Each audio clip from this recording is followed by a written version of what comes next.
Hey everybody, welcome back to another Diecast review. Today we are taking a look at Kasey Kahne's 2013 Farmers Insurance Chevy SS, I think. This is the elite version of the 2013 Diecast. We're going to go ahead and start with the box, and we'll look at what comes in it, and then we'll go ahead and get on to the car itself.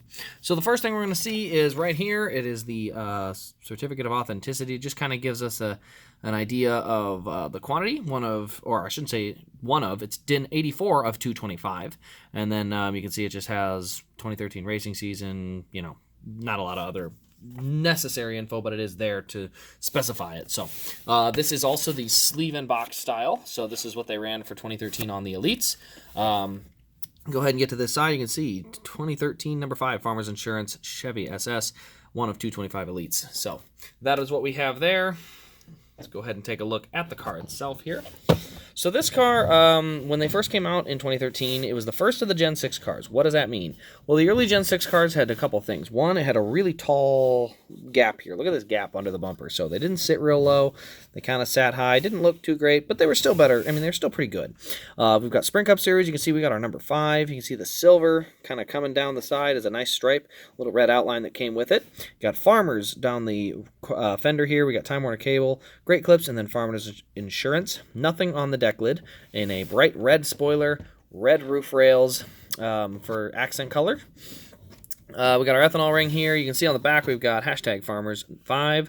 We go ahead and pop this open. You can see we've got the little tethers, we've got the brace, and then we got our fuel cell in the back. It's kind of hard to see. I just don't have a good light in there. Someday I will. I keep saying that, though.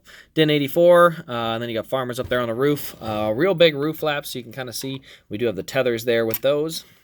It also has 3 antenna holes on the early 2013s, and I mean early. Like by the time the 2013 Daytona 500 Win came out, down to 2 holes. But the early releases, like the first ones, had 3. What other things do you notice? So the other thing is, you'll notice on the windshield, we've got Kahne across the windshield banner and 2 Chevy emblems. Now, the ARC did not have the Chevy emblems. They were released before the Elites, and they didn't add the emblems until later on. So there's going to be a few floating out there for probably mostly the Hendrick guys, but they're going to have just the name and no emblems on the sides. And if they have emblems, they're either Elite or they were the second set of released Gen 6 cars from that area. So let's see, what else do we got here? Yeah, we got the little bars under the windshield, stuff like that. Right side is the same as the left, nothing crazy there. Farmers Insurance on the hood. You can see at the front, though, we do have the little red spots down here on the edge, the silver, and then we got our Chevy SS nose.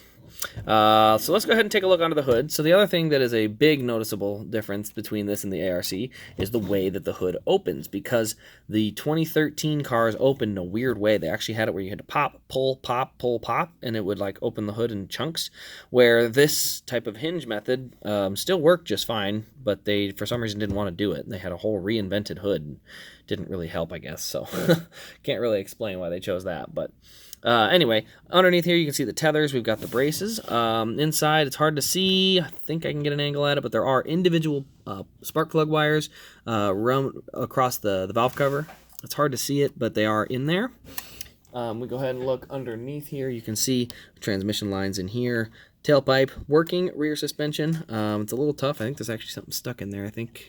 Yeah, there's one of the lines is going through there, but you can see the rear suspension moves, the front suspension moves.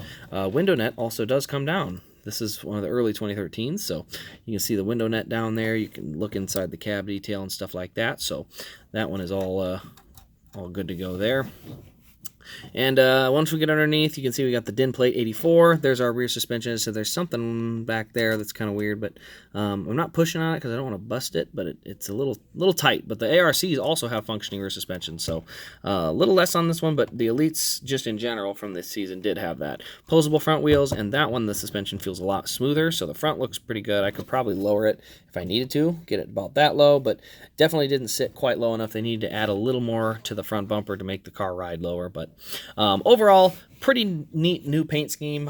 His last one was kind of dark blue and gray, a little more bland. This one has a little more vibrancy to it. Only won one race in it, and that was the Pocono race, so it had a few few differences. I don't think the spoiler was red, or if it was, I think they had a couple new sponsors, bigger numbers, a couple little things. But other than that, that's pretty much all there is on this car. Let me know your thoughts in the comments below. Turn on the bell so you don't miss an upload.